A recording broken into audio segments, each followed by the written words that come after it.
Anti-labor and anti-farmers policy gi mayokta coordinating body of trade unions Manipur Scheme Workers Union Thoubal District Committee amadi Thoubal District State Pensioners Union Thoubal nasu ngasi Thoubal athokpam kaithelda wakat mipham chatthakhre.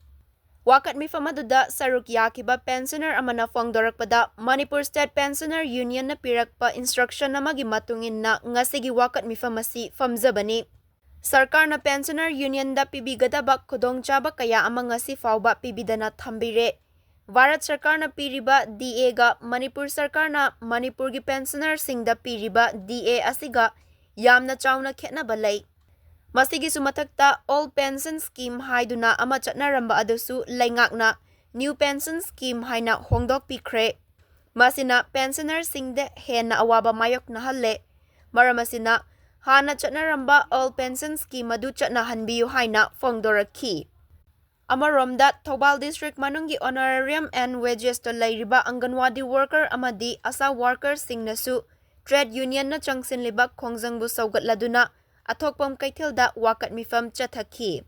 Saruk yakibi amana fongdorakpada pot ki mamal na atiapak na wanglaklaba matam asida lengak na piriba kutsumal asi aduki matik pikre. Maramasina Matamga chana ba mawangda kutsumal pibiyu haina fongdorakhi. Manipur State Pensioner Union na irakwa akoida directive amagi matungina punjabani masida Pensioner Union da sarkar na pibigataba tongan ba khudongchaba kaya ama masi bawba pibidana hammi basigi matangda masi pithok pinana ba wafamju ngasigi kenusida koina ukhatchabani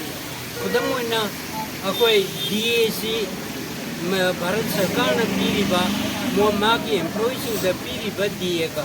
Manipur Sarkar na akoi da piriba DA ka sigi discrepancy kenaba chauna le hari balance ko basi ngasidi pensioner oiraba ahal oiraba akoi gi collection sida yamna awaba ma mayong nahalapa sigumba adagi topa akoigi hana old pension scheme haiba ma chatnaramba masi sarkar na new pension scheme na mo hongdorapa masi aikoina di yajaningdaba aikoina